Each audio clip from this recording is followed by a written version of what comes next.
KD यार, तेरे तेज दिमाग के साथ साथ ना तेरे सेंस ऑफ ह्यूमर का भी जवाब नहीं है। हाँ, पर वो क्यों अशोक? क्योंकि इतने सारे प्रश्न हैं जीवन में जिनका उत्तर ही नहीं मिलता। तो हंस लेना अच्छा।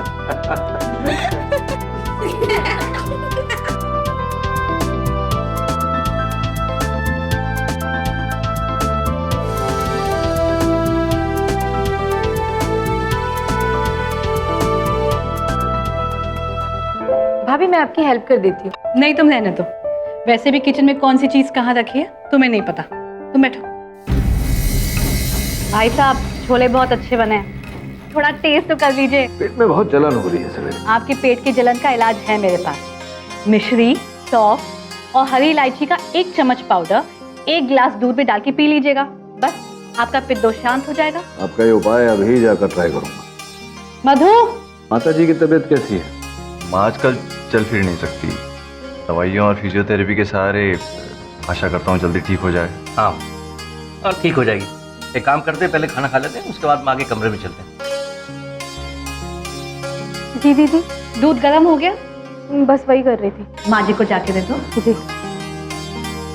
केडी, ये माँ की पर्सनल अटेंडेंट है, माँ की हर जरूरत का पूरा ख्याल रखती है। माँ जी खुद लेकर आई थी उसे 2 साल पहले। मैं तो खुश हूँ कि कोई तो है मेरी मदद करने के लिए।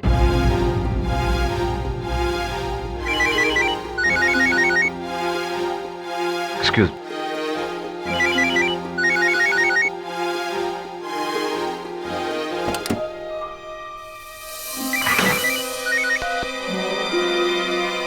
बार बार क्यों फोन कर रहे हो यार मुझे? अरे अभी घर पे मेहमान आए हुए हैं। हाँ, जानता हूं मैं कि थोड़ा और समय चाहिए। मैं तुम्हारे सारे पैसे स्मिथ के साथ चुकाऊंगा। मेरे पास एक कमाल प्लान है। मुझे सिर्फ 2 दिन चाहिए, सिर्फ 2 दिन।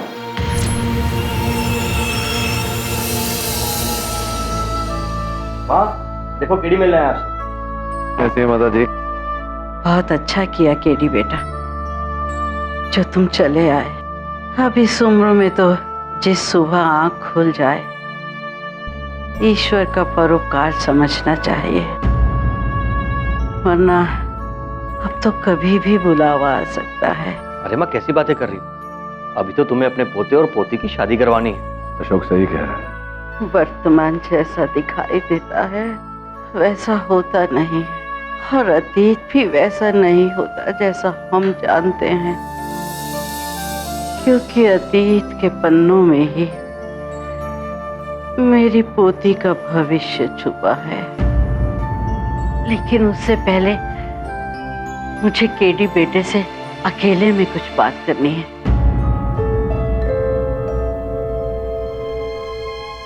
ठीक है माँ। केडी, मैं आता हूँ।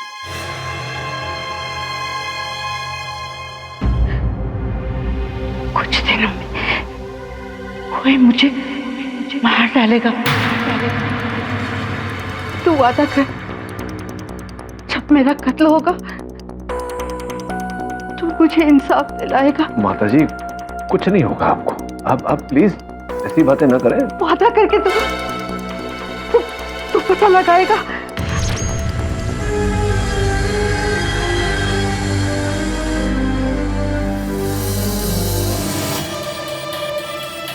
अशोक,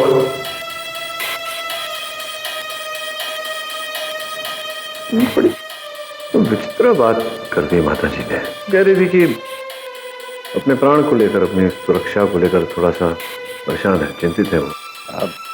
यार ऐसी कोई बात नहीं है। दरअसल दवाइयों की ओवरडोज की वजह से उन्हें नींद आने लगती है और बेसुधी में इस तरह की बिना मतलब की बातें करने लगती हैं। तू चिंता मत कर। हैं? ये पुरानी लत है तेरी, छोड़ क्यों नहीं देता?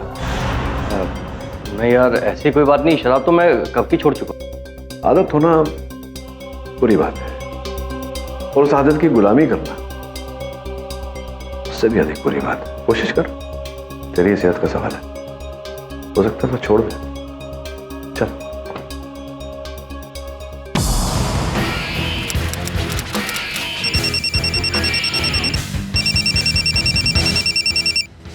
हेलो,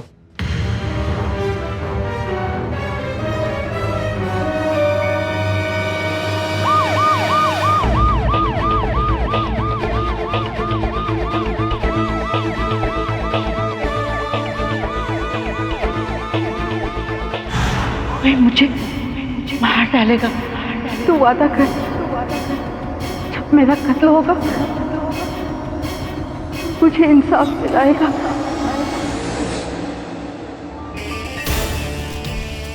मैं वादा करता हूँ माँ जी, आपके हत्यारे को सजा दिलाकर ही रहूंगा।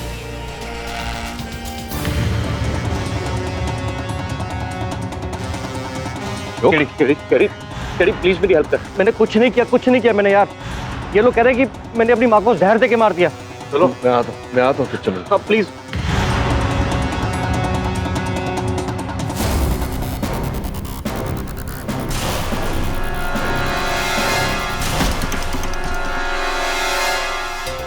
आखिर कोई सोच भी कैसे सकता है कि मैं खुद अपनी माँ को। केडी मेरी बात का यकीन कर कि जो कुछ भी हो रहा है ना बहुत गलत हो रहा है भाई। तू धीरज रख अशोक। कैसे रखूं? किसी ने मेरी माँ की जान ले ली है, पास चली गई है अकेले। केडी तू जानता है ना मैं अपनी माँ को कितना प्यार करता हूँ, जानता है ना मेरे भाई। अशोक मैं समझता हूँ अशोक, भरोसा रख मुझ पर, सब ठीक हो जाएगा। लेकिन मेरा भरोसा मत तोड़ना।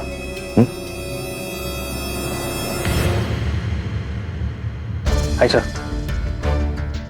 सर ये रहे केस के papers, FIR and medical report. Sir forensic report के हिसाब से डेथ पॉइजन से हुई है। FIR में कहा गया है कि रात में सोने से पहले अशोक ने अपनी माताजी को दूध में जहर मिलाकर पिला दिया था। अगर अशोक निर्दोष है तो उसके विरुद्ध ये जो सारे सबूत है उससे भी बड़ी एक मुसीबत है। क्या सर? प्रोसिक्यूटर का नाम नहीं पढ़ा तूने? जयदीप ठकराल। तो क्या कलाम है उनका, मुजरिमों का काल ठकराल। सबूतों को तोड़ मरोड़ के अपने हिसाब से केस को आगे ले जाता है। कई लोगों को फांसी के तख्ते तक पहुंचाया उसने।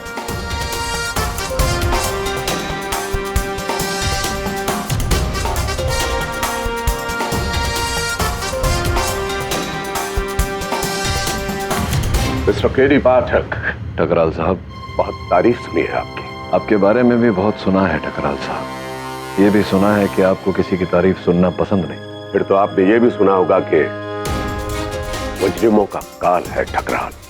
ये केस क्यों लिया आपने? किसी को वचन दिया है ठकराल साहब, जो अपने शब्द का नहीं वो अपने रब का नहीं। लेकिन पाठक साहब, केसेस जुमलों से नहीं सबूतों से जीते जाते हैं, तथ्यों से जीते जाते हैं। इतने वर्ष वकालत करने के बाद एक बात सीखा हूं ठकराल साहब, सत्य हमेशा सत्य नहीं होते। Wish you all the best. Your honour, मैं अदालत का समय बचाने के लिए जाना चाहता हूं, इसलिए इस केस को सिर्फ 2 बातों में बयान कर देता हूं। पहली बात तो ये कि मुल्जिम अशोक सक्सेना एक शराबी और नाकारा व्यक्ति है जिसने दूध में जहर मिलाकर अपनी मां यानी कि मिसेस सक्सेना की हत्या कर दी।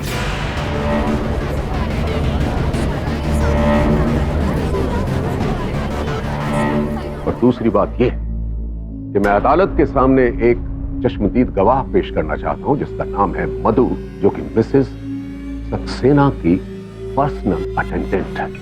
अनुमति है।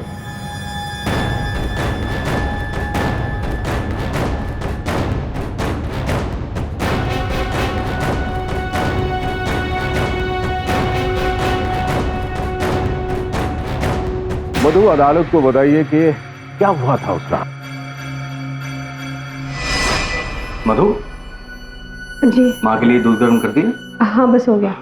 चलो आज मैं माँ के लिए दूध ले जाता हूँ।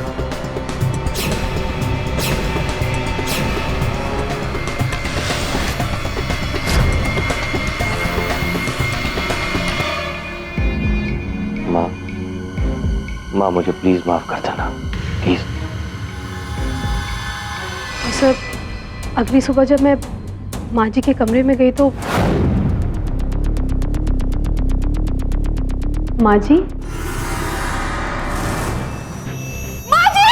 मैंने अपनी माँ को जहर नहीं दिया। अच्छा, तो माफी किस बात की मांग रहे थे आप? मैं कभी भी एक अच्छा बेटा साबित नहीं हुआ। हमेशा निराश किया मैंने अपनी माँ को। खुद को एक अच्छा बेटा साबित करने के लिए खुद को एक मौका देना चाहता था मैं। मेरा एक संदेह दूर कीजिए श्रीमान अशोक सक्सेना साहब। आपने अपनी माता से क्षमा मांगने के लिए वही रात क्यों चुनी? कोई वजह नहीं, बस ऐसे ही। आपकी लड़खड़ाहट ये बता रही है मिस्टर अशोक सक्सेना कि आप झूठ बोल रहे हैं। क्या ये महज इत्तेफाक था कि 2 दिन पहले आपको यह पता चल गया कि आपकी माता वसीयत में तब्दीली करना चाहती? क्यों ना अशोक सक्सेना की शराब की लत और नाकारापन से इनकी मां मिसेस सक्सेना बहुत दुखी थी और इस बात को लेकर मां बेटे में झगड़े हुआ करते थे और सारा परिवार इस बात से वाकिफ था। लेकिन 2 दिन पहले एक खास बात हुई ऑनर। मिसेस सक्सेना ने अपने खानदानी वकील रवि यादव को फोन किया। जी यादव जी, जैसा मैंने बोला था वैसे बदलाव कर दिए हैं ना वसीयत में। वसीयत के कागज लेकर घर आ जाइएगा। जी मिस्टर अशोक सक्सेना, आपको यह डर था कि कहीं आपकी मां आपको उनकी जायदाद से बेदखल न कर दे, इसलिए बदली हुई वसीयत पर दस्तखत करने से पहले आपने उन्हें मार दिया। झूठ बोल रहे हैं आप। मैं झूठ बोल रहा हूं? मैं मुजरिमों का काल है ये टकरार, और बहुत जल्द आपको भी ये पता चल जाएगा मिस्टर अशोक सक्सेना।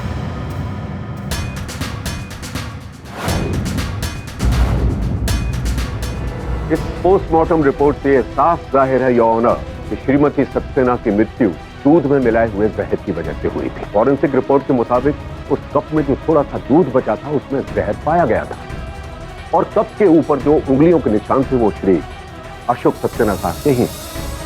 मधु ने यह बयान दे ही दिया है कि उस रात क्या हुआ। श्रीमती सक्सेना के वकील का बयान भी उनके एफिडेविट के साथ दर्ज है। केस बिल्कुल साफ है। मैं इस अदालत से अपील करता हूं कि मुल्जिम अशोक को मुजरिम करार दिया जाए। टकराल साहब, आप इस केस के परिणाम तक पहुंचने में अति शीघ्रता कर रहे हैं। अगर आपको आपत्ति न हो तो आपके इस चश्मदीद गवाह से मैं वार्तालाप करना चाहूंगा। चलिए, आप अपना ये शौक भी पूरा कर लीजिए मिस्टर पाठक, लेकिन मेरी गति में गतिरोध मत पैदा कीजिएगा। जैसे आपकी आज्ञा। तो मधु, तुम्हारे कथन के अनुसार तुम उस समय दूध को गर्म कर रही। जी। तत्पश्चात अशोक ने उसी दूध को कप में डाला और वो कप अपनी माताजी तक लेकर गए। सही कह रहा हूँ? यस। तो इस प्रतिक्रिया में क्या कभी भी किसी और व्यक्ति ने उस कप को या उस दूध को छुआ, अथवा वो दूध या कप कभी आपकी आंखों से ओझल हुआ? दूध नहीं, सब मेरे सामने ही हुआ था। मधु, ठकराल साहब ने तुम्हें चश्मदीद गवाह कहा है। चश्मदीद गवाह वो होता है जो हत्या को होते हुए देखता है या हत्या की प्रतिक्रिया को देखता है। क्या तुमने अशोक को उस दूध में या उस कप में जहर डालते हुए देखा?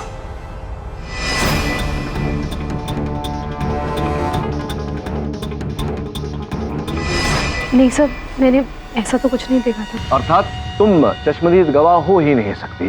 फिर ठकराल साहब, आप इन्हें चश्मदीद गवाह कह रहे हैं?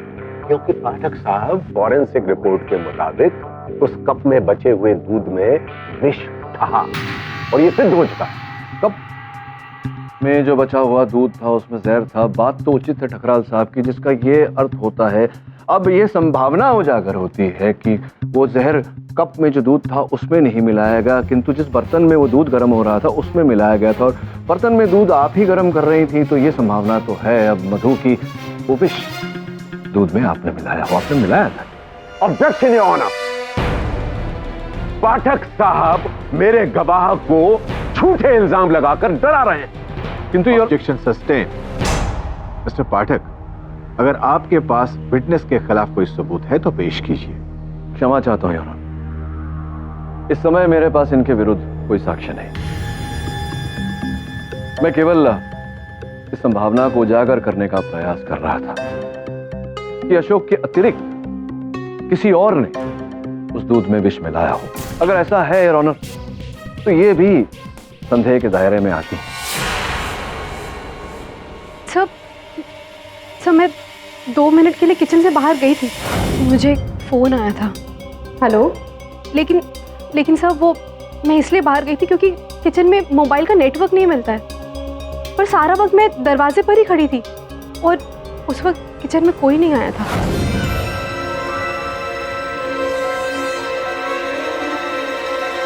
अंत में 2 ही प्रश्न पूछूंगा तुमसे मधु, केवल हाँ या ना में उत्तर देना। क्या यह सत्य है कि उस रसोई घर में एक द्वार और है जो डाइनिंग रूम की ओर खुलता है? हाँ लेकिन जितना पूछा जाए उसी का उत्तर दीजिए, हाँ या ना में। क्या यह भी सत्य है कि जिस द्वार के बाहर तुम खड़ी होकर अपने दूरभाष यंत्र पर वार्तालाप कर रही थी, वहां से वो दूसरा द्वार दिखाई नहीं देता है? हाँ सच है। बैठिए आप। धन्यवाद। इससे कुछ भी साबित नहीं होता है मिस्टर पाठक। क्यों साबित नहीं होता टकराल साहब? अगर आप ध्यानपूर्वक विचार करें तो आपको भी लगेगा कि रसोई घर के जिस द्वार के बाहर मधु खड़ी होकर अपने दूरभाष यंत्र पर वार्तालाप कर रही थी, वहां से वो रसोई घर का दूसरा द्वार देख नहीं पा रही थी। तो संभव है कि उस द्वार से कोई अंदर आया हो जिसने उस बर्तन में विष मिलाया हो जिसमें दूध गर्म हो रहा था। राइट?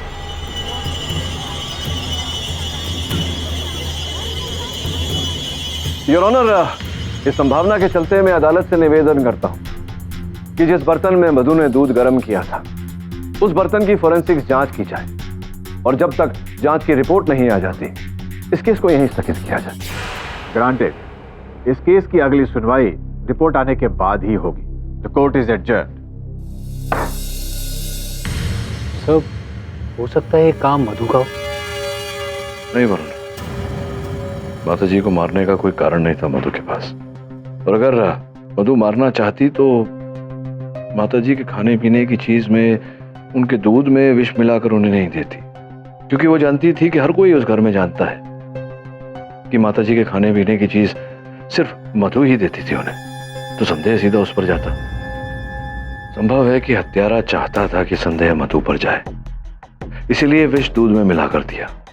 और उसी समय दुर्भाग्यवश अशोक, जो कभी अपनी माता जी के लिए दूध नहीं लेकर जाता था, उसी रात दूध अशोक लेकर गया। इस आरोप में वो फंस गया। बड़ा ही पेचीदा मामला है। अगर ऐसा हुआ हो तो फिर वो तीसरा व्यक्ति कौन था जिसने विष डाला और कैसे प्रवेश किया उसने उस रसोई घर में? ये बहुत बड़ा प्रश्न है वरुण। सर आपने अदालत में बोला था ना वो दूसरा दरवाजा, हो सकता है कोई उस दूसरे दरवाजे से आया हो। हाँ, उस रसोई घर में दूसरा दरवाजा है लेकिन बंद है। रसोई घर की ओर वहां गैस के सिलेंडर रखे हैं और पीछे की ओर डाइनिंग रूम की ओर शेल्फ रखे हैं। दरवाजा खुल ही नहीं सकता। आया कैसे फिर वो तीसरा व्यक्ति? और रसोई घर में तो उस रात मधु और अशोक के अतिरिक्त और कोई था भी नहीं।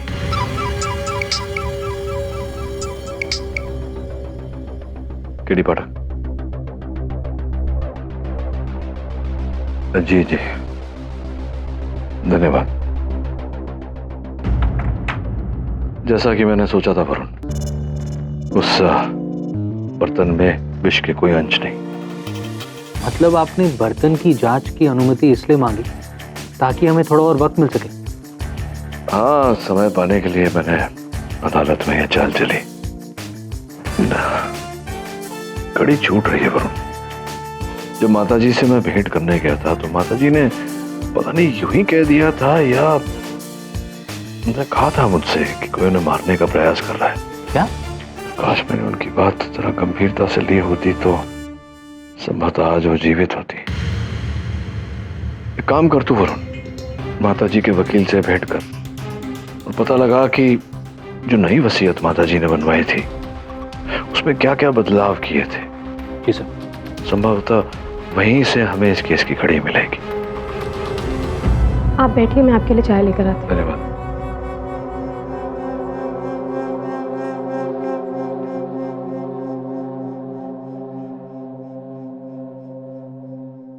अरे नैना, सुनो, बैठो यहाँ। बड़ा प्यारा टेडी बेयर है तुम्हारा। क्या नाम है? नाम है इसका कोई? मैंने भी तक इसका नाम नहीं रखा। बड़ा होकर क्या बनेगा ये? एक्टर। अच्छा, तो तुम क्या बनोगी बड़ी होकर? ऐसा कुछ नानी ने तुम्हारे साथ ऐसी कोई बात की तुम्हारे फ्यूचर के बारे में? नहीं अंकल, दादी माँ ज्यादा बात नहीं करती थी। मम्मी कहाँ गई है? वो बाजार गई है। जाओ खेलो तुम।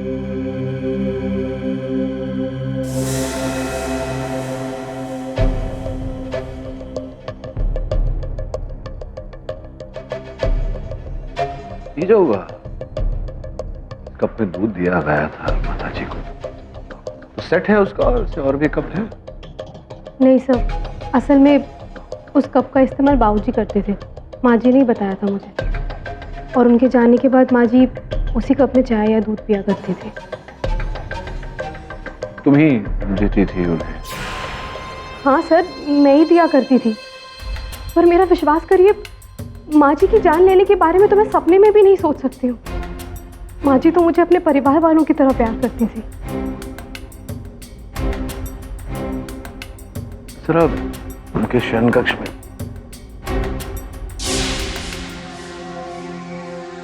रोहन, कैसे हो बेटा? ठीक हो अंकल?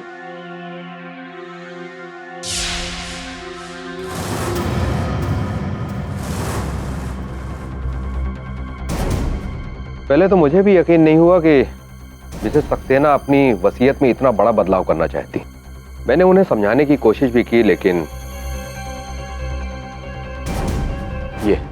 ये रही उनकी नई वसीयत। लेकिन कानूनन ये किसी काम की नहीं है, क्योंकि इस पर मिसेस सक्सेना के दस्तखत नहीं है।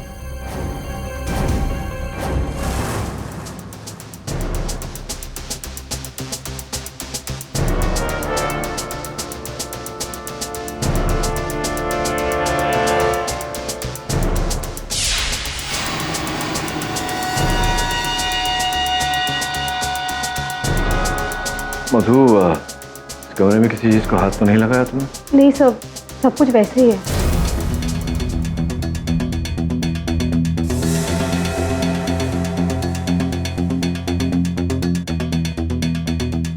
अतीत के पन्नों में ही मेरी पोती का भविष्य छुपा है।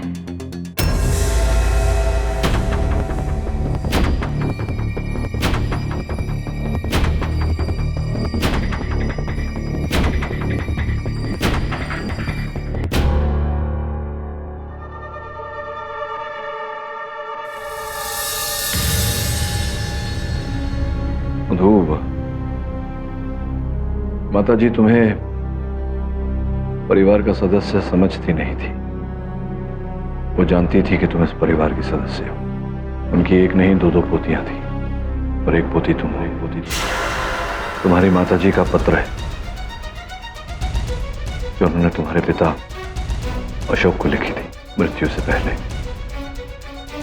अशोक भैया मेरे पिता? ये माता जी के हाथ में आ गई होगी, अशोक तक पहुंची ही नहीं होगी। इसमें उन्होंने लिखा है कि उनके जाने के बाद तुम्हारा और कोई सहारा नहीं रहेगा, इसलिए माता जी तुम्हें उनका सहायक बनाकर इस घर में लाई। तुम्हारी दादी की कमी तो अब पूरी नहीं हो सकती,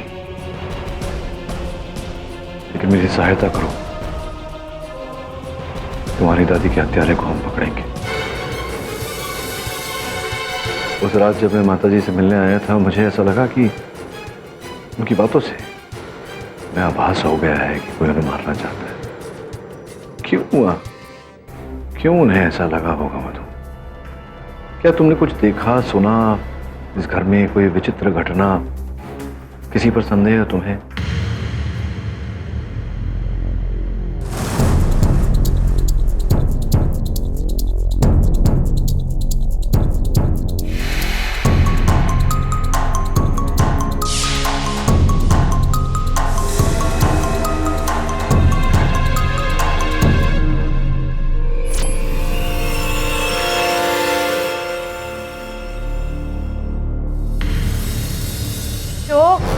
तंग आ गई हूं मैं तुम्हारी इन हरकतों से।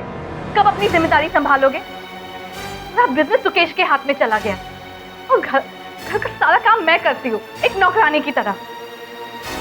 अरे अपना नहीं तो कम से कम अपने बेटे के भविष्य के बारे में तो सोचो। अरे क्या करूं मैं, क्या करूं?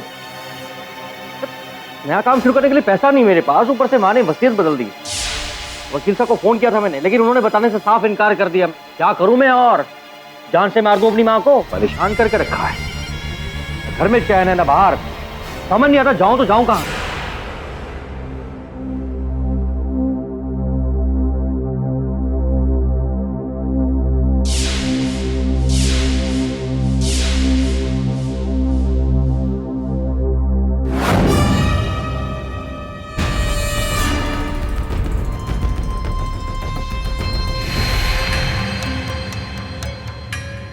माँ जी, अब ना मैं भी आपकी हर ज़रूरत का ध्यान रखूंगी।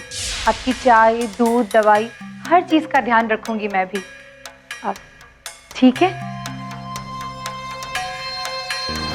तुम्हारे पिता अशोक ने माताजी को मारने की बात की थी। सुकेश घर में रिवॉल्वर लेकर आए और रोमिला बाजार से मांस काटने का छुरा। किंतु इस घर में तो सब शाकाहारी है। भाई साहब। अरे भाभी जी, आप आइए आइए, बैठिए। मुझे आपसे अशोक के बारे में बात करनी थी। आप प्लीज उन्हें बचा लीजिए भाई साहब, मुझे पूरा यकीन है उन पे। चिंता मत करिए भाभी जी, पूरा प्रयास कर रहा हूं। जितना विश्वास आपको अशोक पर है उतना ही विश्वास मुझे भी उस पर है। इसे अच्छा हुआ आप आ गई, मैं आपके पास आने वाला था बात करने। क्या क्या बात भाई साहब? मैं चाहता हूं कि आप ये चिट्ठी पढ़ें।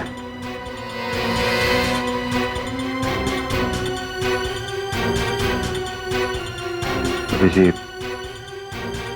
मधु अशोक की बेटी है। ये आप क्या बोल रहे हैं?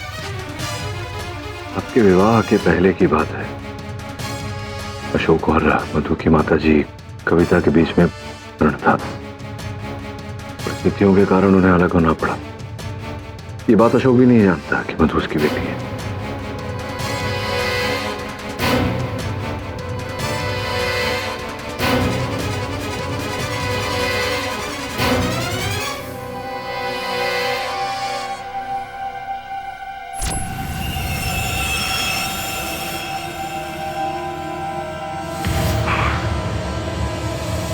वरुण, वरुण। Yes sir. एक काम कर वरुण, सक्सेना परिवार के हर सदस्य पर नजर रख। और सुन, जाने से पहले अपना टेबल साफ कर ले, बिखरा हुआ पड़ा हो सब कुछ। कल सवेरे बिल्ली आएगी तो नाराज हो। Right sir. सर पता नहीं आजकल मिसेस बिलमौरे को सारी चीजें जमा कर रखने की बीमारी हो गई। तो ये अच्छी आदत है, हर वस्तु अपने स्थान पर रखी।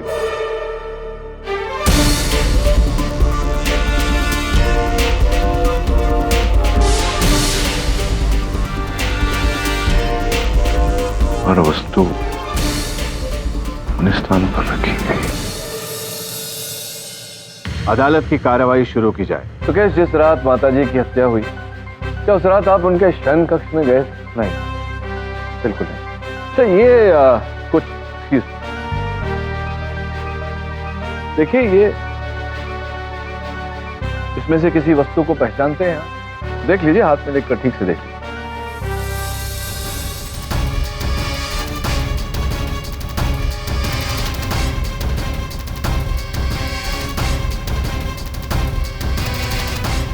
में से किसी भी चीज को नहीं पहचानता। मैं भी नहीं पहचानता। ये क्या मजाक कर रहे हैं आप पाठक साहब? ये मजाक नहीं है टकराल साहब, ये ओसीडी। ओसीडी? ओसीडी, ओसीडी अर्थात ऑब्सेसिव कंपल्सिव डिसऑर्डर।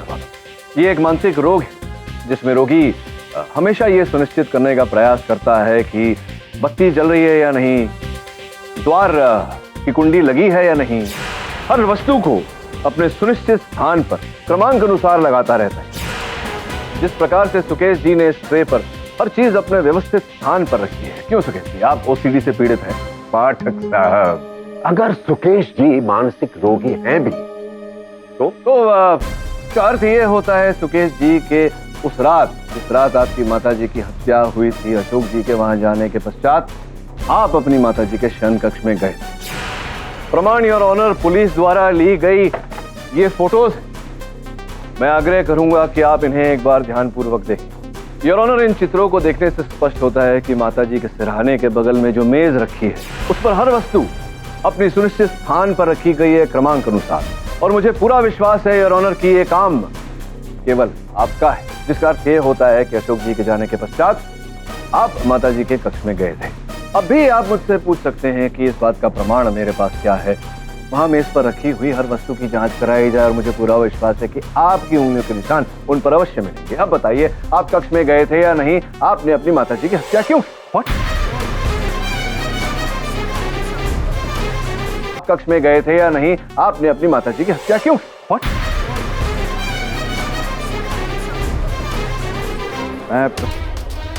मैं माँ के पास गया था, मैंने झूठ बोला पहले आपसे,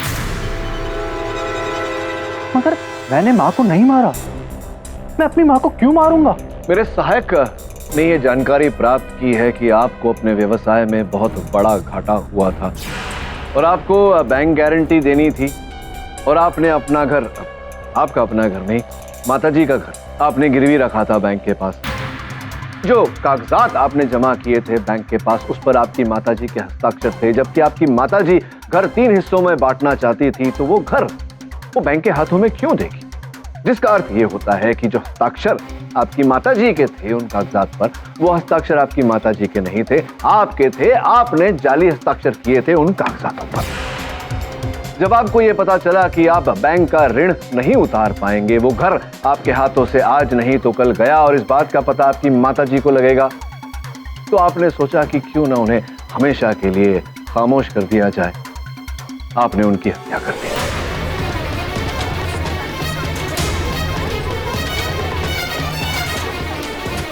ऑर्डर ऑर्डर, साइलेंस। ये भी पता लगा सुकेश जी कि आपने घर में रिवॉल्वर रखा हुआ है। संभवतः आप अपनी माताजी को गोली मारना चाहते थे।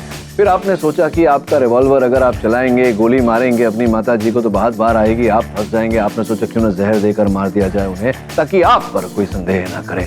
वो रिवॉल्वर मैंने अपनी सेल्फ डिफेंस के लिए ली थी। मेरी परिवार को मारने की धमकियां मिल रही थी मुझे। मैं क्या करता? वाह वाह वाह, क्या बात, बहुत अच्छी जांच की है आपने पाठक साहब। लेकिन हमने भी थोड़ी सी जांच की और हमारे सामने भी कुछ चीजें आई। सुकेश जी अपनी माता के पास गए और उन्होंने सब कुछ सच सच उगल दिया। और श्रीमती सक्सेना ने बैंक में फोन करके अपने फिक्स डिपॉजिट से कर्जे की एक किस्त भी अदा कर दी। और बैंक ने एक योजना बनाई जिसके तहत सुकेश जी इंस्टॉलमेंट्स में कर्ज अदा कर सकते थे। और उसके लिए बैंक के मैनेजर खुद सुकेश जी के यहां आए और श्रीमती सक्सेना के साथ बैठकर ये डील की गई। योर ऑनर, ये है उस डील के कागजात। तो पाठक साहब, सुकेश जी के पास अपनी माता को मारने की कोई वजह नहीं थी, कोई कारण नहीं था, बल्कि वो आभारी थे अपनी माता के। तो पाठक साहब, आपसे मेरा आग्रह है कि अगली बार आप जब जांच करें, रिसर्च करें, तो जरा बेहतर तरीके से कीजिएगा, तथ्यों पर आधारित। योर ऑनर, मैं रोमिला जी को कटघरे में बुलाकर उनसे प्रश्नोत्तर करना चाहूंगा, अगर आप अनुमति दें तो। रोमिला जी, कृपया बताएं, ये गृह कार्य में अचानक आपकी रुचि कैसे जागी? भाभी हमेशा घर का सारा काम करती थी और सारी तारीफें भी उन्हें ही मिलती थी, और मुझे सिर्फ उनके ताने। तंग आ गई थी मैं उन पर डिपेंड होके। किंतु ये बताइए कि एक शाकाहारी घर में आप मांस काटने का बड़ा छुरा उपलब्ध करके क्यों लेकर गई? Objection your honour. किस बात का ऑब्जेक्शन? आपकी सूचना के लिए, हत्या चाकू से नहीं हुई। टकराल साहब, मैं भली भांति जानता हूँ कि हत्या उस विष से हुई है जो दूध में मिलाया गया, और वो दूध आपने खरीदा था बाजार से। बताइए, आपने खरीदा था? पाठक साहब, जी जी जी, क्या कह? दूध वाले बर्तन में विष नहीं था, ये रिपोर्ट आ चुकी है और ये सिद्ध हो चुका है। विष उस प्याले में था जिसमें थोड़ा सा दूध रह गया था, और उसे आपके क्लाइंट अशोक सक्सेना के अतिरिक्त किसी और ने नहीं छुआ था।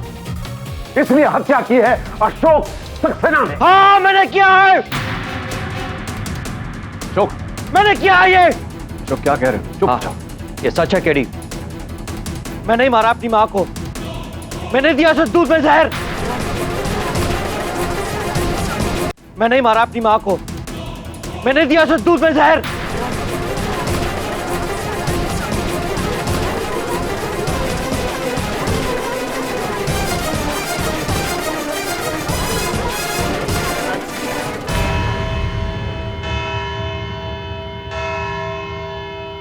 पाठक साहब, पहली मुलाकात में मैंने आपसे क्या कहा था?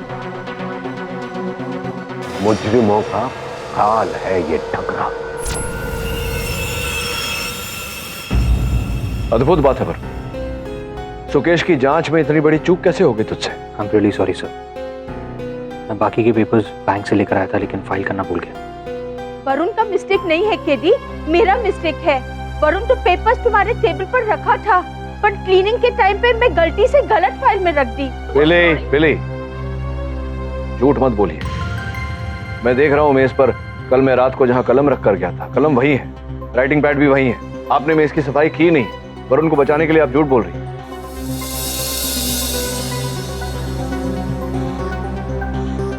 मैं नहीं मारा अपनी माँ को, मैंने दिया उस दूध में जहर। वरुण, टॉक्सिकोलॉजी रिपोर्ट आने वाली थी, कौन सा विष उपयोग किया गया है आई? जी सर, मैं वो रिपोर्ट लेकर आया।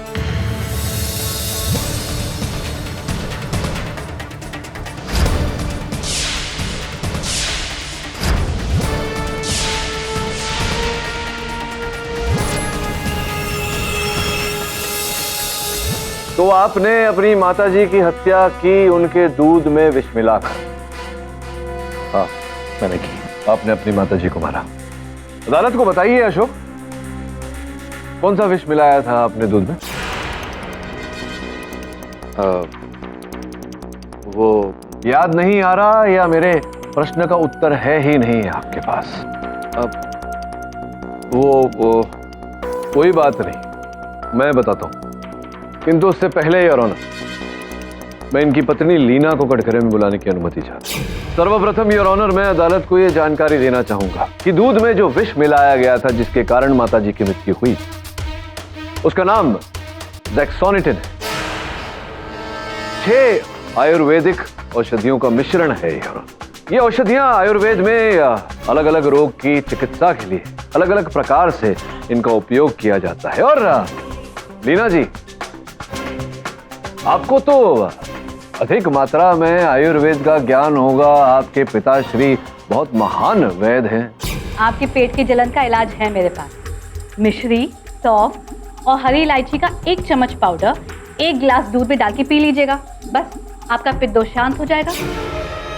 बहुत बहुत आभार मानता हूँ आपका कि जो नुस्खा आपने दिया था मुझे आयुर्वेदिक, उससे बहुत लाभ हुआ मुझे। जहाँ हम आयुर्वेदिक की बात कर रहे हैं तो मैं आपसे ये पूछना, योर ऑनर, ये क्या अनर्गल बातें चल रही हैं? पाठक साहब के मुवक्किल श्रीमान अशोक सक्सेना जी ने इकबाल जुर्म कर लिया है। अब ये फालतू में अदालत का वक्त जाया कर रहे हैं। योर ऑनर, ठकराल साहब को तो वकालत में वर्षों का अनुभव है। पिछली सुनवाई में इन्होंने मुझे सलाह दी थी मुफ्त में योर ऑनर कि जब भी मैं केस का अध्ययन करूं तो उसे ठोस रीत से करूं। वैसा ही मैंने किया। मेरे सहायक ने पता लगाया कि अशोक के घर के निकट 3 आयुर्वेदिक औषधि की दुकान है। तीनों दुकानों पर वो गया अशोक और लीना जी का चित्र लेकर। उसमें से एक दुकानदार ने लीना जी को पहचाना। मात्र इतना ही नहीं योर ऑनर, उस दुकानदार ने मेरे सहायक वरुण को एक बिल की कॉपी दी, जो बिल आपके नाम पर पड़ी गई थी लीना जी, जब आपने वो 6 औषधियां वहां से ली थी जिनसे आपने विष बनाया था। योर ऑनर, उस विष को कभी दूध में मिलाया ही नहीं गया। उस विष को बनाकर लीना ने उस कप पर रगड़ दिया था जिस कप में माता जी दूध पिया करती थी।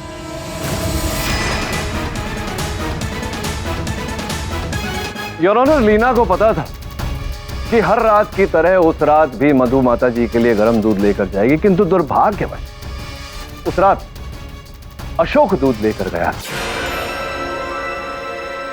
योर ऑनर, पिछली सुनवाई में ठकराल साहब ने एक बात उठाई थी। ये कहा था कि उस कप को अशोक जी के अतिरिक्त अगर किसी ने छुआ ही नहीं तो किसी और का उस दूध में विष मिलाना संभव ही नहीं। इसी बात को अशोक समझ गया। यार, वो जानता था कि घर का सारा काम लीना ही करती है, और यही बात इस कटघरे में रोमिला ने भी कही थी। भाभी हमेशा घर का सारा काम करती थी।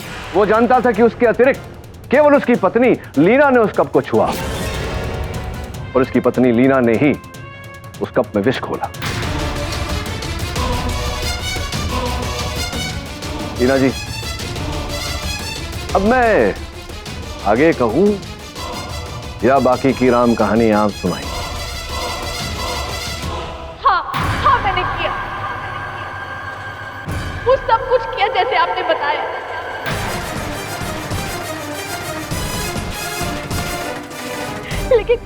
लेकिन मैं अशोक को बचाना चाहती थी, और उस रात मैं आपके ऑफिस आई थी, सच बता दे।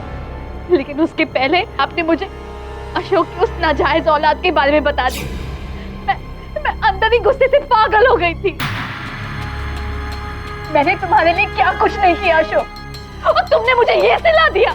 लीना, ये क्या कह रही हो तुम? लीना जी, बहुत बड़ी भूल कर दी आपने। मैं समझता हूं कि आपने जो किया अपने बच्चों का भविष्य बचाने के लिए किया, क्योंकि आपको ऐसा लगा कि माताजी आपके पति अशोक को अपनी धन संपत्ति से बेदखल करने वाली है, किंतु ऐसा नहीं था। वो केवल मधु का नाम उस वसीयत में जोड़ना चाहती थी। आपको समझने में भूल हो गई। The defence, rest your honour. तमाम गवाहों और सबूतों को मद्देनजर रखते हुए यह अदालत लीना सक्सेना को दोषी पाते हुए उस पर मुकदमा चलाने का हुक्म देती है, और साथ ही अशोक सक्सेना को इस केस से बाइज्जत बरी करती है। The case is closed.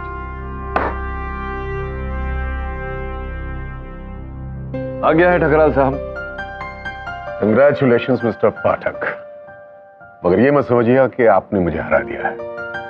हम फिर मिलेंगे इसी अदालत में, तब आपको पता चलेगा कि मुजरिमों का काल ठकराल। किंतु अब तो आपको पता चल ही गया होगा कि असत्य का घातक केडी।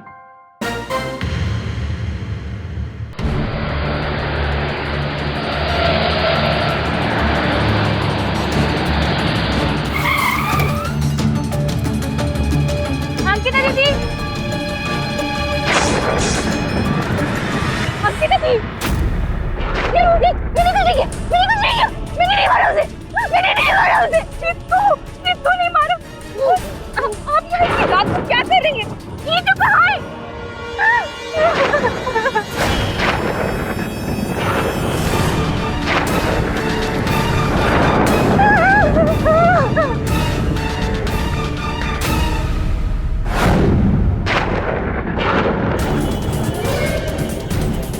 ये सब कितना है?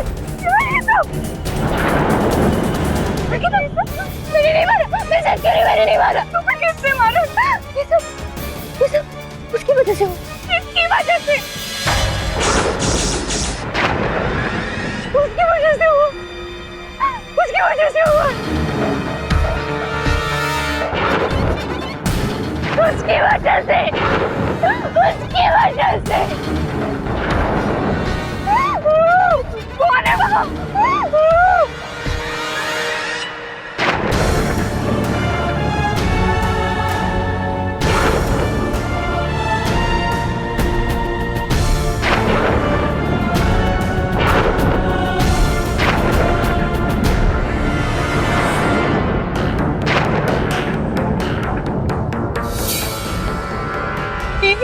यहाँ तो कोई भी नहीं है। भाई, गाड़ी के अंदर, वो दरवाजा खोल के देखो, गाड़ी के फ्रंट सीट पे है वो।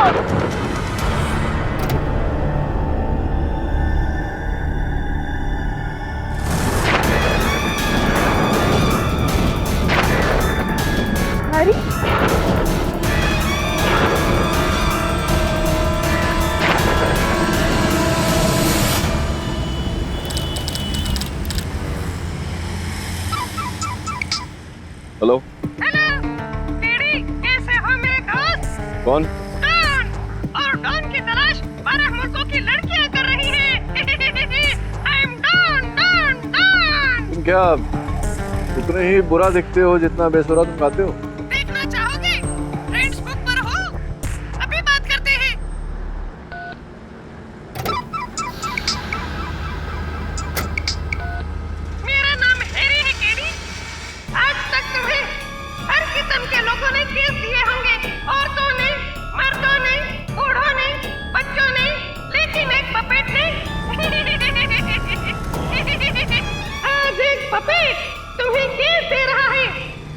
अरे जी, आपके पीछे हाथ किसका है? मेरे पीछे किसी का हाथ नहीं, और इस केस में उसका भी हाथ नहीं। किसका? अंकिता वोरा का, जिसे पुलिस ने अपने पति की जान लेने के लिए पकड़ा है। माय लॉर्ड वो बेकसूर है। देखो भाई, तुम जो भी हो, ये मजाक मेरे साथ। किसी को खून के इल्जाम में फंसाना मजाक नहीं है कैरी, और मुझसे बेहतर तुम जानते हो इस बात को। इसीलिए गोल चौकी पुलिस स्टेशन, अंकिता वोरा फौरन वहाँ पहुँचो। Over and out.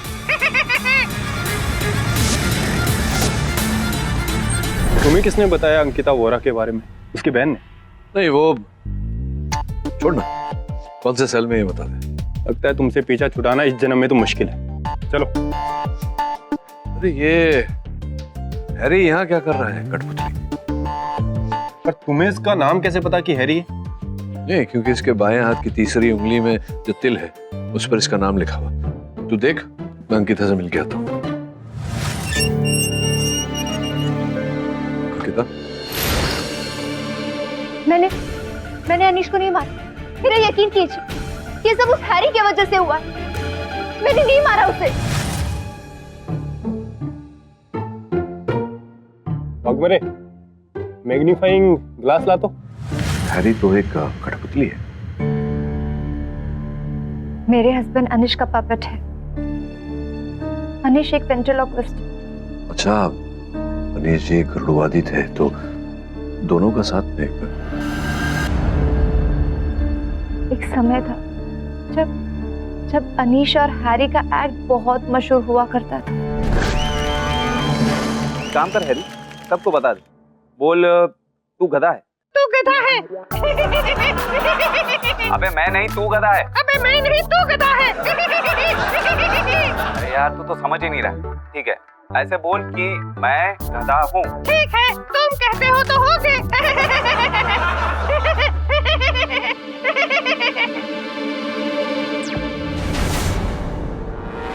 ये क्या किया तुमने? मैं देख रही थी ना। तुम्हें छोड़कर और कोई नहीं देखता ये तमाशा।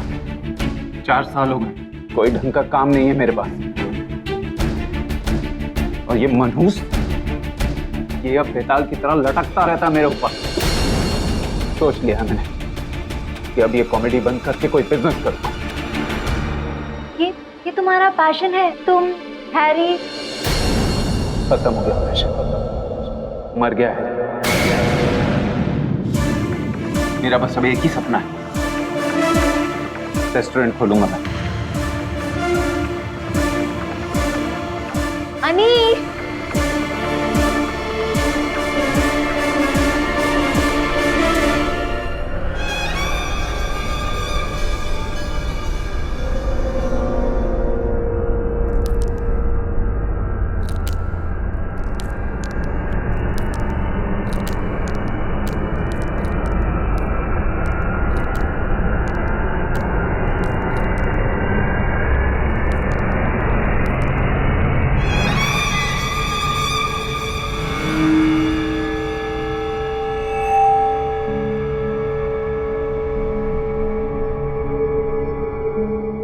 बिजनेस करेगा? तेरा बिजनेस मैं जानता हूँ अनीश। तेरे पति का चक्कर चल रहा है।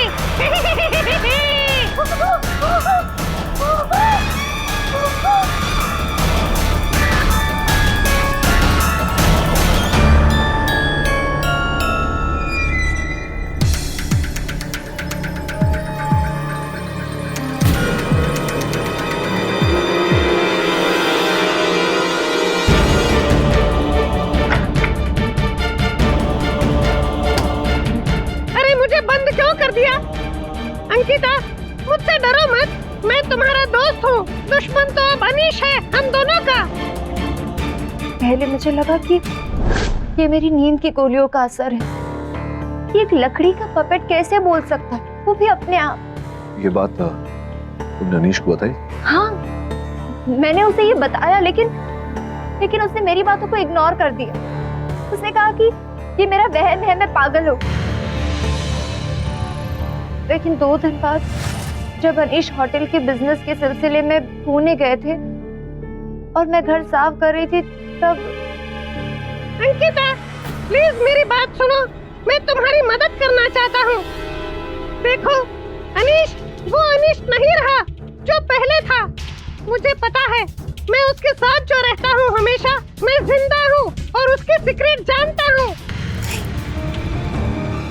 अनीश का अपनी पुरानी गर्लफ्रेंड जैस्मिन से चक्कर है। तुमसे कहकर गया है कि वो पुणे में है ना? अभी जुहू के ड्रीमलैंड होटल फोन करो और रूम नंबर 231 के अनीश वोरा के बारे में पूछो, तभी तुम्हें मेरी बात पर यकीन आएगा। Do it.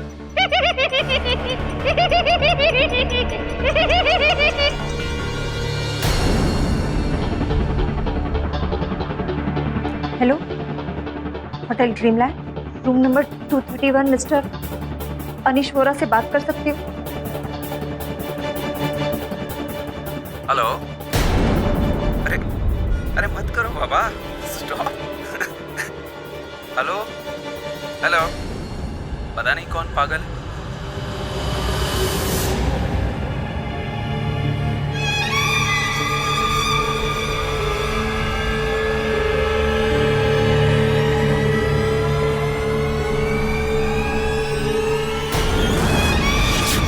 I am sorry Ankita, पर अच्छा है कि तुम ये बात अभी जान गई। तुम बोल कैसे सकते हो? तुम्हारे अंदर की आवाज तो अनीश की है ना, तो तुम कैसे बोल सकते हो? सवाल ये नहीं कि मैं जिंदा कैसे हूँ, सवाल ये है कि तुम्हारा पति तुम्हें जीते जी मार रहा है। उस जैस्मिन के लिए उसने तुम्हें और मुझे दोनों को ठुकरा दिया है। क्या इसका बदला हम नहीं लेंगे अंकिता?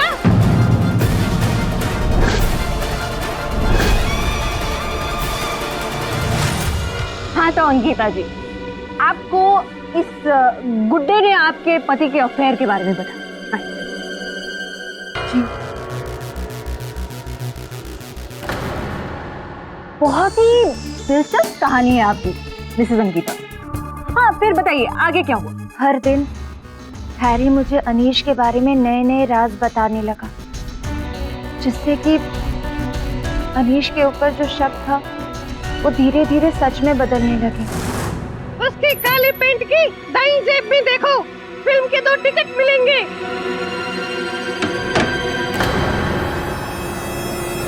नाइट शो और कह के गया था कि किसी बायर से मिलने जा रहा हूँ, झूठा।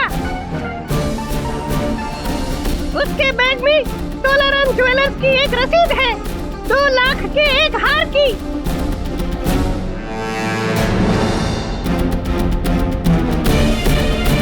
वो हार उसने तुम्हें नहीं, जैस्मिन को दिया है, मक्कार।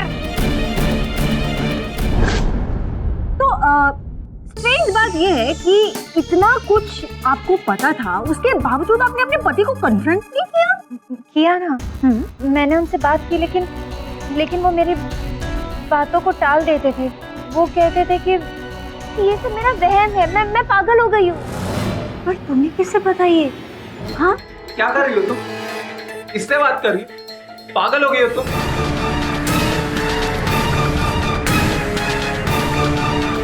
लेकिन एक रात जब अनीश घर पर नहीं था, अचानक फोन बजा। हेलो अंकिता, अनीश, क्या हुआ? मुझे बचा लो, वो मुझे मार डालेगी। कौन मार डालेगी? जैस्मिन। अंकिता तुम सही थी, मैं इस वक्त चाइना क्लिक पर हूँ, प्लीज हो सके तो आ जाओ। अनीश! अनीश!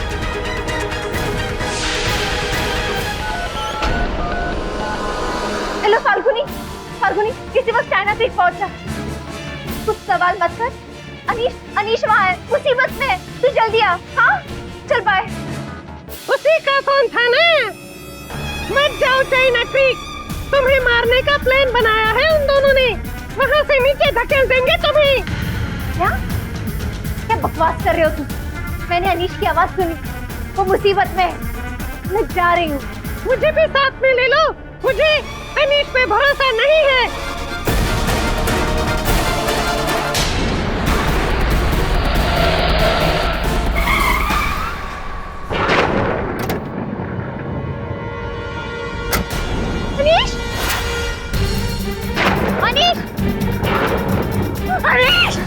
मुझे बचा दो।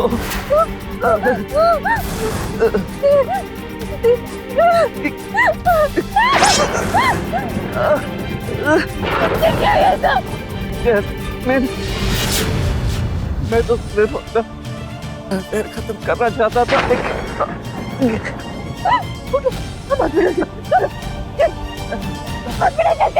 चलो नहीं अंकित, यही मेरी सजा। कह रही हो तुम? हो सके तो मुझे माफ कर देना। I love you Ankit, I love you.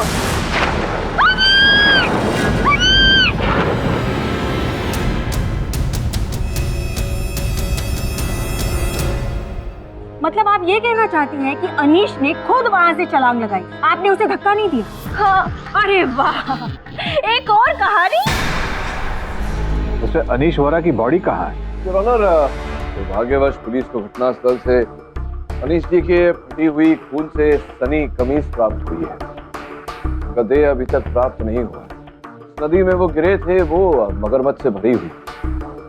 संभव है कि तो मगरमच्छ उन्हें खा गया हो या उनका देह बहता बहता कहीं चला गया हो। योर ऑनर, ये चाकू जिस पर अंकिता जी की उंगलियों के निशान बरामद हुए हैं, ये सब कुछ बयान कर रहा है। एनीवे, यहाँ पर मुद्दा चाकू का नहीं है, मुद्दा तो इस पपेट का है, हैरी, जो कि बोलता है। मुझे नहीं पता था कि आप ऐसे क्लाइंट्स के केसेस भी लेते हैं जो इतना बड़ा झूठ इतनी आसानी से खोल देते हैं। मैं झूठ नहीं बोल रही हूँ, मेरा यकीन कीजिए।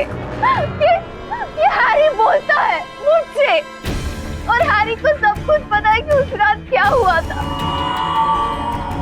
ठीक है, फिर हमें हैरी को कटघरे में बुलाकर सारी पूछताछ कर लेनी चाहिए। दीक्षित, योर ऑनर, अगर हैरी अंकिता जी से बात कर सकता है तो मुझसे भी तो कर सकता है ना। हैरी से पूछते हैं। हैरी जी, जरा बताइए कि क्या आपने अंकिता जी के कान भरे थे अनीश जी के खिलाफ? प्लीज बताइए, शर्माइए मत। देखिए, मैं आपको कुछ नहीं होने दूंगी, प्लीज। मिस्टर पाठक, ये मुझसे तो बात ही नहीं कर, प्लीज। उर्मी जी, ये अदालत है। Try not to be ridiculous.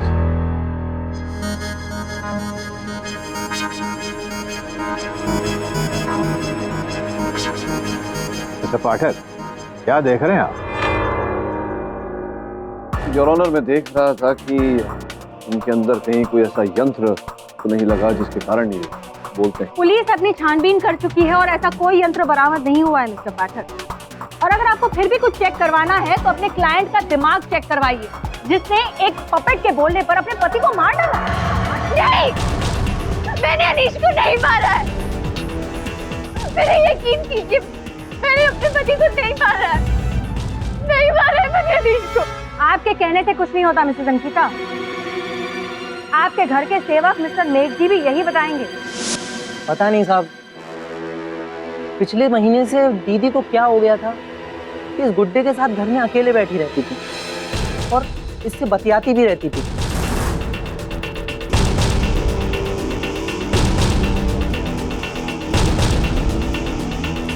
तो क्या तुमने पपेट को इनसे बात करते हुए देखा या सुना? कैसी बात कर रही हैं आप? ये तो एक बेजान चीज है। क्या तुम मानते हो कि तुम्हारी ये जो मैडम है वो थोड़ी सी, अब क्या कहें, ज्यादा दिनों तक घर में अकेले रहने से शायद दीदी का दिमाग सनक गया है।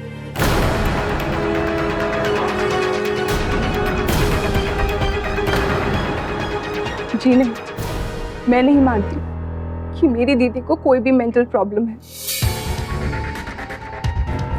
दीदी तो हमेशा से ही एकदम सुलझी हुई और समझदार है। तो अच्छा, आप बताइए, आपने कभी हैरी को आपकी दीदी के साथ बात करते हुए सुना, या आपकी दीदी ने आपसे कभी कुछ ऐसा कहा? दीदी ने कभी मुझसे ऐसा कुछ नहीं कहा। और मैं तो मणिपाल में थी, अपने कॉलेज में। दीदी से ज्यादा बात ही नहीं हो पाती थी। और जज साहब, अगर मेरी दीदी कह रही हैं कि उन्होंने जीजू को नहीं मारा, तो वो सच ही बोल रही हूँ। इसका फैसला अदालत करेगी, आप नहीं। थैंक। एक मिनट, मैं भी कुछ पूछना चाहता हूँ इनसे। ये बताइए कि आप जैस्मिन जी के बारे में क्या जानते हैं?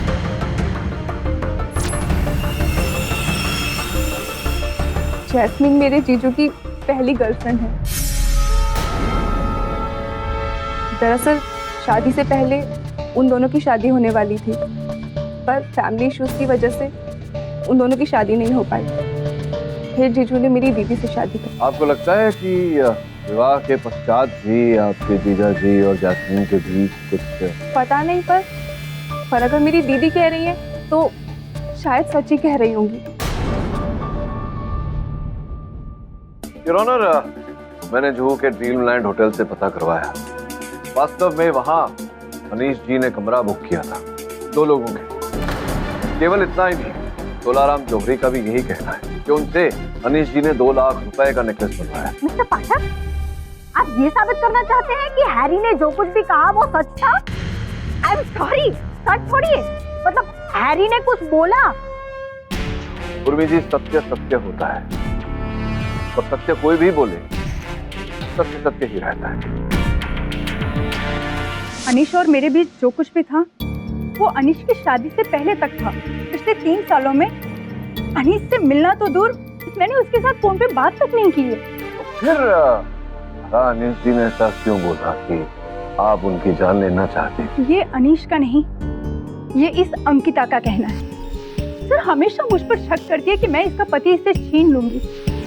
सर प्रोसिक्यूटर सही कह रही हैं, ये पागल हो चुकी है और पागलपन में इसने अपने पति को मार डाला।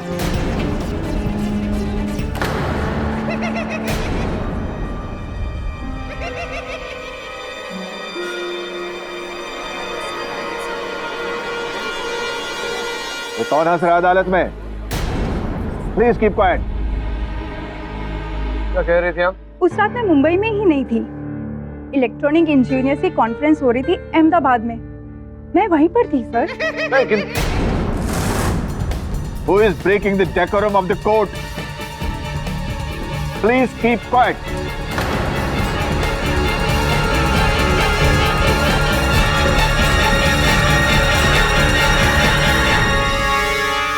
मिस्टर पाठक, आप क्या देख रहे हैं? कहीं आपको ये तो नहीं लग रहा कि ये हंसी हैरी की थी?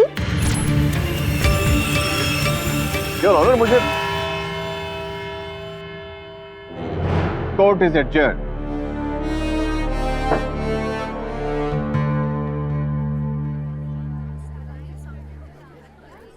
अरे दवे, ये पुतला पुलिस के पास कब से है?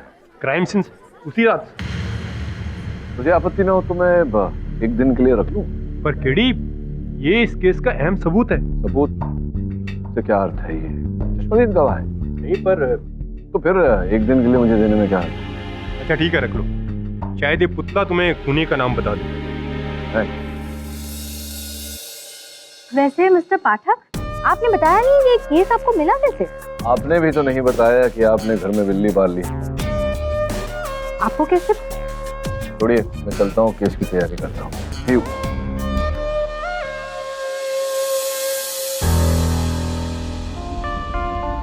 तो आपने अदालत में क्यों नहीं बताया कि इस पपट ने आपको फोन करके वो केस दिया था?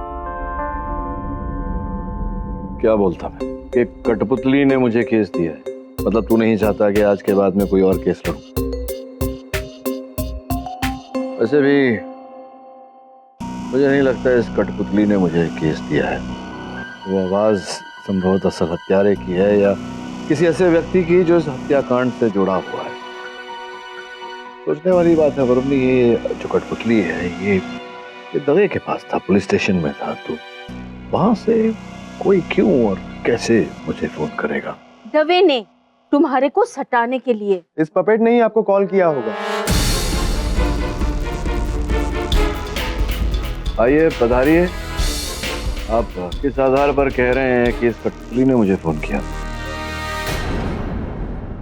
सर, मेरा नाम अभिरूप सूद, मैं एक कलेक्टर, एंटीक कलेक्टर। और ये पपेट कोई आम पपेट नहीं। अनीश ने चाइना के एक मशहूर जादूगर आइन कम चैन से इसे खरीदा था। सर, प्राचीन समय में चाइना में ऐसे कई पपेट्स थे जो जादूगर अपने पास रखते थे। कहते हैं कि उनके मरने के बाद उनकी आत्मा उनके पपेट्स में चली जाती थी। अच्छा, तो कहने का तात्पर्य ये है कि हैरी के अंदर किसी चीनी जादूगर का रूह पॉसिबल है। इसीलिए तो ये पपेट मैं आपसे खरीदना चाहता हूँ। तो बताइए कितने का चेक दूं मैं आपको? अव्वल तो ये कठपुतली मेरी नहीं है। इसका मालिक तो मर गया और मालकिन जेल में, तो इस बेचारे अनाथ पपेट को नहीं गोद ले लेता। ये मेरा कार्ड है, अगर आप चाहें तो आप अपनी क्लाइंट से इसे देखने की परमिशन ले सकते हैं। वैसे यकीन मानिए ये पपेट मामूली नहीं है। चलता हूँ।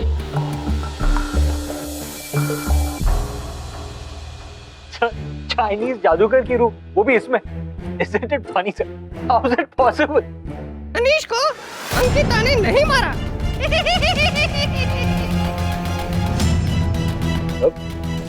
मेरे कान बज रहे हैं यहाँ पर सचमुच। I'm going home, KD. इसको पहले बाहर निकालो, फिर मैं आऊंगी।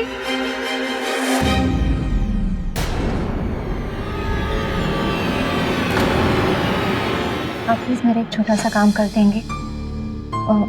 वो जल्दबाजी में ना मैं अपने घर का लॉकर बंद करना भूल गई और उसमें बहुत सारे जेवर हैं। आप मेरी बहन फाल्गुनी को कह देंगे कि वो सारे जेवर वो अपने साथ रख ले। जी, आपका संदेश मैं आपकी बहन तक पहुंचा दूंगा। एक बात बताओ गीता, ये जब हैरी तुम्हारे साथ बात करता था तो क्या इस प्रकार से मुंह हिलता था उसका? हाँ, यही तो हैरानी की बात थी। अनीश को अंकिता ने नहीं मारा। विचित्र बात है, जब मेरे साथ था मेरे कार्यालय में इसने बात की थी तब भी इसका मुंह खुल नहीं रहा था। इसने आपके साथ बात की? हाँ। देखा, मैंने कहा ना, हैरी जिंदा है, वो बोलता है। हैरी, केडी सबको बताओ ना सच क्या है। केडी। हाँ मिस्टर सूद, बोलिए। मेरे ऑफर के बारे में मैडम से बात की? बाद में बात करेंगे। Thank you.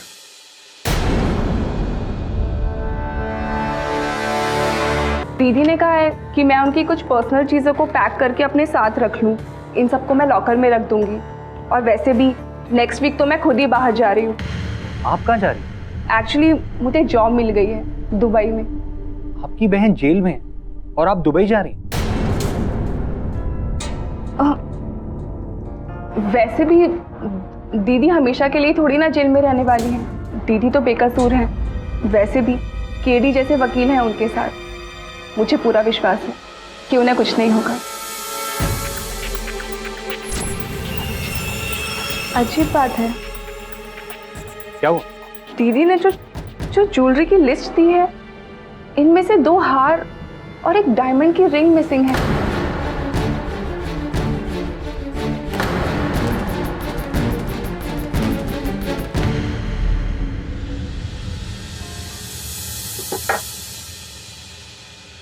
बस से मिस्टर पाठक, आपने बहुत जल्द डिसाइड कर लिया। हाँ, डिसाइड तो करना ही था। कल केस की सुनवाई है। वैसे दिन कौन सा है कल? कल फ्राइडे।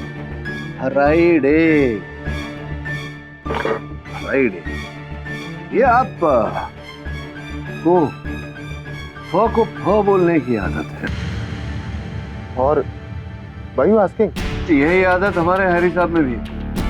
को फ बोल। केस कॉल, फॉरन, फ्री, ऑफर। भाई ऐसा तो नहीं कि आप ही की ध्वनि है हैरी सर में।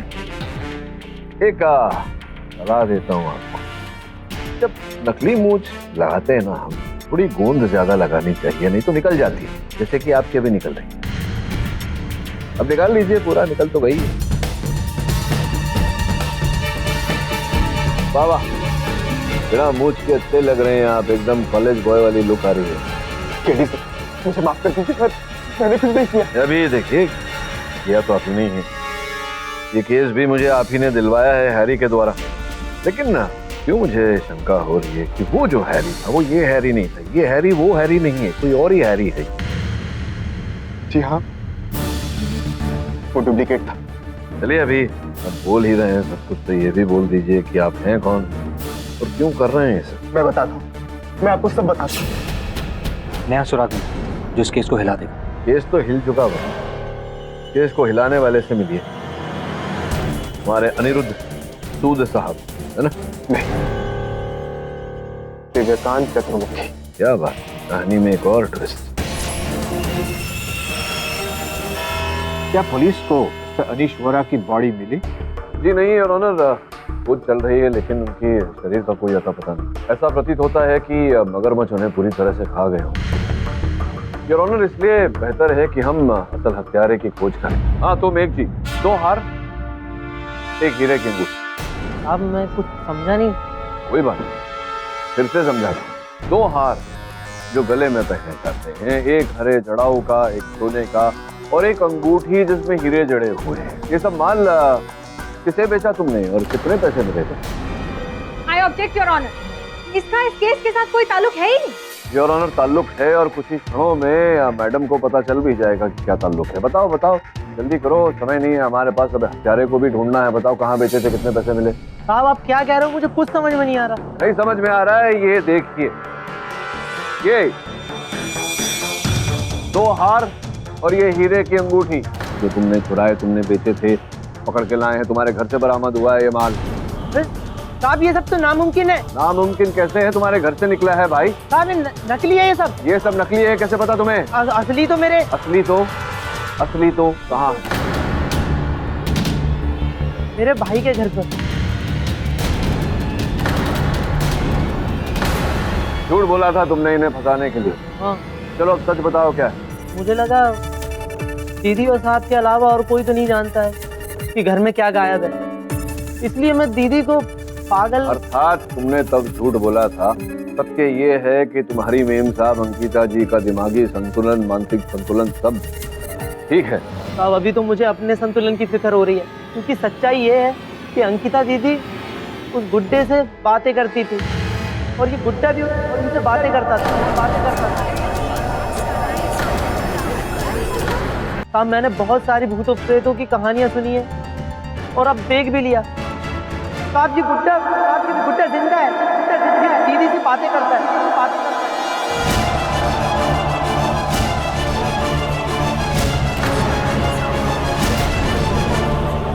Order, silence in the court please. Your honour, मुझे लगता है ये अंकिता जी के साथ साथ मेघराज का भी इलाज करवाना पड़ेगा। गुरु जी, हो सकता है कि अगर एक व्यक्ति बोले तो झूठ बोले, किंतु अगर 2 व्यक्ति वही बात बोले तो संभव है कि उसमें कुछ ना कुछ सच्चाई हो। क्या कि ये हैरी, ये पपेट बोलता है? जी। अच्छा पाठक, आप कब से ऐसी अंधविश्वासी बातों में यकीन करने लगे? उर्मी जी, जब इस अंधविश्वास के पीछे का विज्ञान मैं अदालत में खोलूंगा, आप भी विश्वास करने लगे। क्यों जैस्मीन जी, आप इंजीनियर हैं ना, इलेक्ट्रॉनिक्स इंजीनियर। हाँ तो पूछ रहा था, आपने पढ़ा है इलेक्ट्रॉनिक्स इंजीनियरिंग? देखिए सर, मैं नहीं जानती कि आप क्या कहना चाहते हैं, पर मैं आपको इतना बता दूं कि इस केस से मेरा कोई कनेक्शन नहीं है। कनेक्शन तो है ना, सीधा सीधा अनीश ने कहा था कि आपने उसे चाकू मारा। सर प्लीज, मैं पहले भी कह चुकी हूँ कि मैंने अनीश को नहीं मारा मैंने अनीश को। इनफैक्ट मैं उस रात मुंबई में ही नहीं थी। पता नहीं मेरी बात क्यों नहीं समझते, मैंने नहीं मारा।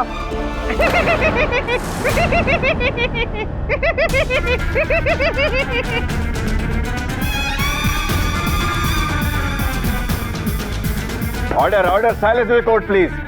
ये फिर से हंसी? कौन है ये? योर ऑनर, पिछली अदालत में भी इसी मोड़ पर हंसी आई थी जब ये जैस्मिन गवाही दे रही थी। अरे भाई कौन है, प्लीज बाहर निकलो। ये मैं हूँ darling, relax.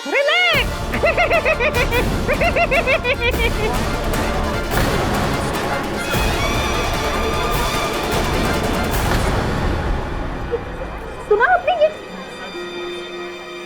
This is impossible. क्यों? मैं बोल क्यों नहीं सकता?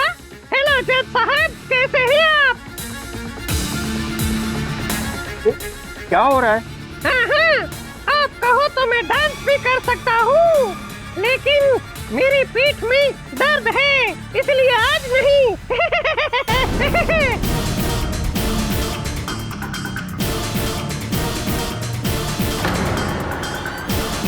और असली कलाकार कोई और है जिसने ये पूरा गेम खेला।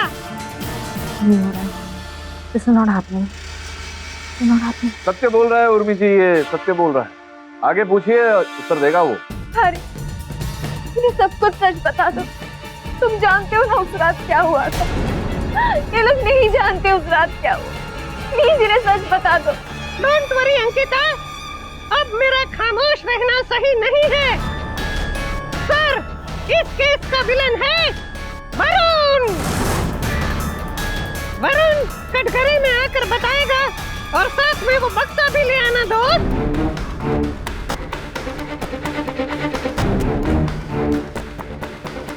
वरुण जी, क्या है तारे में, बक्से में? पिताजी, मुझे लग रहा है कि ये सारा आपका सामान है। देखिए इसमें तो मेरी निजी चीजें और गहने हैं जो मैंने फाल्गुनी से कहा था कि वो घर से ले जाए। गणेश देव की मूर्ति, ये जेवर, कंगन, दांत। ये दांत तो अनीश का है, उसका नकली दांत है। तो ये क्या आपने उनके याद के लिए एक निशानी रखी है? क्यों दांत जेवरों के साथ? समझा नहीं। इस नकली दांत के बारे में फाल्गुनी से मैंने कभी नहीं कहा। योर ऑनर, पता नहीं था फाल्गुनी को इस दांत के बारे में। अगर आप अनुमति दें तो उन्हें यहाँ बुलाकर पता लगवा। बुलाओ, आ जाओ फाल्गुनी, आ जाओ। मैं समझा ही नहीं। इतने सब भगवान की मूर्ति, इतने बेशकीमती जेवर, में नकली दांत क्यों लेकर, क्यों कहाँ लेकर जा रही थी वो दांत? वो शायद गलती से।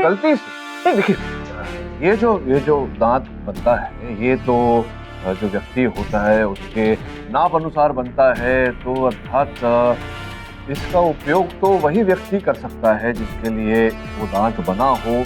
और अनीश जी इसका उपयोग तो नहीं कर सकते हैं क्योंकि उनकी तो मृत्यु होगी, स्वर्गीय हो गए वो, या फिर मिस्टर पाठक, कहना क्या चाहते हैं आप? मैं ये कहना चाह रहा हूँ कि संभवतः वो दांत आप उन्हें देना चाह रही थी, अनीश जी को।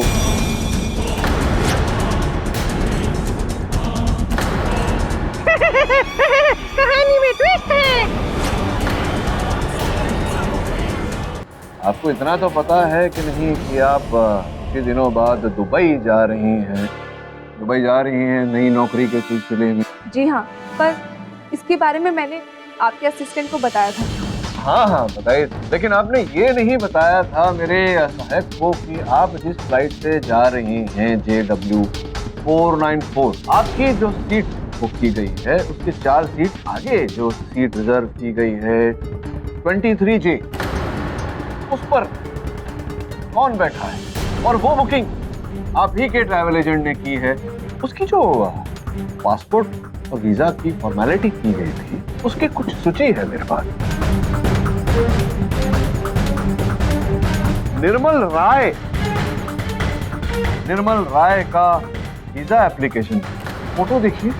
क्यों मुझे ऐसा लग रहा है कि ये अनीश जी जैसा चेहरा है इनका मुख। योर ऑनर, निर्मल राय अर्थात अनीश बोरा।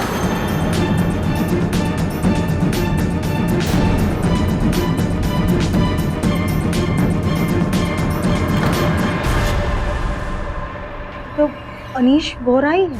अनीश जी जिनकी हत्या का केस चल रहा है, उनकी हत्या हुई नहीं, वो अभी तक जीवित है।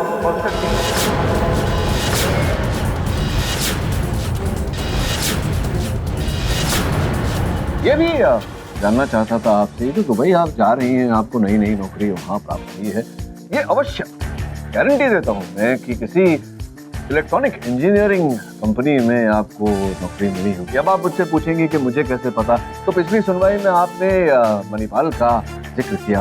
अधिकतम इंजीनियरिंग कॉलेजेस जो है वो वहीं स्थापित हैं। थोड़ी सी छानबीन की तो हमें पता चला कि आप तो वहां से रोबोटिक्स इंजीनियरिंग करके निकली। रोबोटिक्स इंजीनियरिंग योर ऑनर, जिसका अर्थ ये होता है कि ये ऐसे यंत्र बना सकती हैं जो स्वयं इलेक्ट्रॉनिक्स के आधार पर चलें, बोलें, देखें। जो मुझे रिमोट कंट्रोल से बुलवा ले।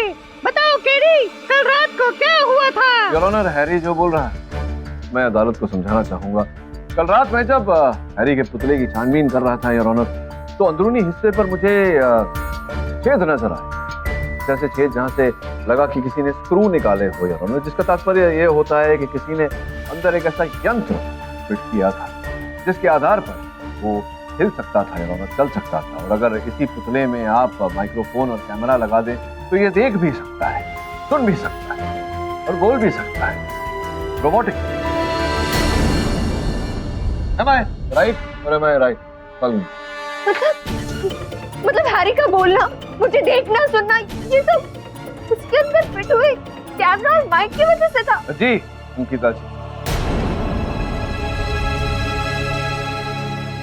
योर ऑनर, एक बात मेरी समझ में नहीं आ रही है। जब पुलिस को ये पपेट बरामद हुआ तो पुलिस को तो इसमें कोई यंत्र नहीं मिला था।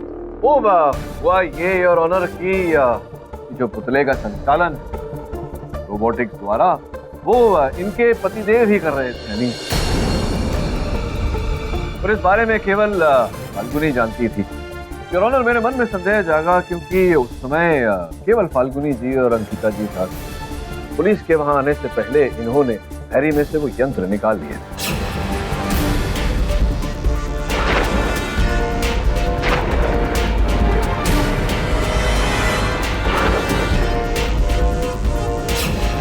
फाल्गुनी ऐसा क्यों करेगी? यही तो अनीश और फाल्गुनी की मिली भगत थी। एक सेकंड, ये पुतला अभी क्यों बोल रहा है? मिस्टर पाठक, आपने इसमें कोई मशीन फिट किया है? योर ऑनर, मैंने इस गुड्डे में कोई यंत्र नहीं, पूरा का पूरा इंसान फिट किया हुआ है। चतुर्मुखी जी आइए, पधारिए बाहर, आइए।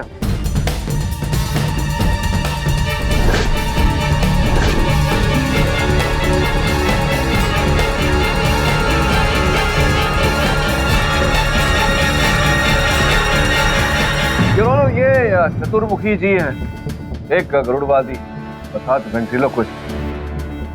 जब इन्हें ऐसा लगा कि अगर पुतले की बात फैल जाए कि पुतला चल बोल सकता है, तो इन्हें लगा कि संभवतः इनका डूबता हुआ व्यवसाय फिर से एक बार उभर जाएगा। इसी कारण इन्होंने चीनी जादूगर का आधार बनाकर इन्होंने मुझे फंसाना चाहा।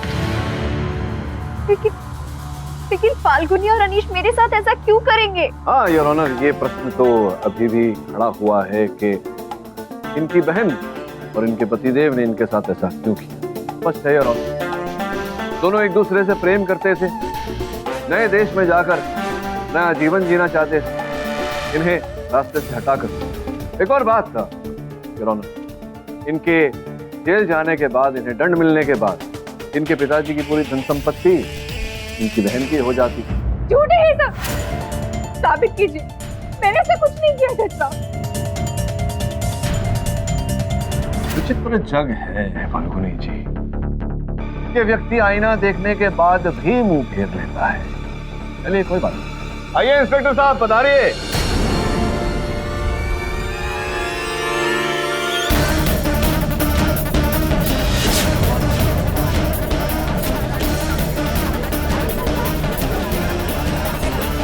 Your Honor, Mr. Anish Vora. Order, silence in the court, please.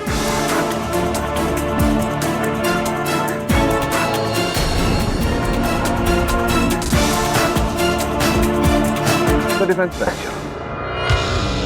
ये अदालत अनीश वोरा और फाल्गुनी पारिक को ये हैरत अंगेज साजिश रचने के लिए फौरन गिरफ्तार करने का हुक्म देती है। और जब कत्ल हुआ ही नहीं, तो यह अदालत मिसेस अंकिता वोरा को इस केस से बाइज्जत बरी करती है। Case is closed. Such a complicated case. वैसे वो बिल्ली आपकी ठीक है? मिस्टर पाठक, आपको कैसे पता कि आपके घर में बिल्ली लाई है? आप वो क्या है आपके हाथों पर और आपके गले पर ये जो छोटे छोटे खरोंच के निशान हैं, तो ये तो तभी होता है जब व्यक्ति बिल्ली लाता है घर में, या फिर अब वो तो हो नहीं सकता, तो बिल्ली ही होगी। वो क्यों नहीं सकता? होने को तो कुछ भी हो सकता है। और भी दिलचस्प कहानी देखने के लिए हमारे चैनल को सब्सक्राइब करें और बेल आइकॉन दबाना न भूलें।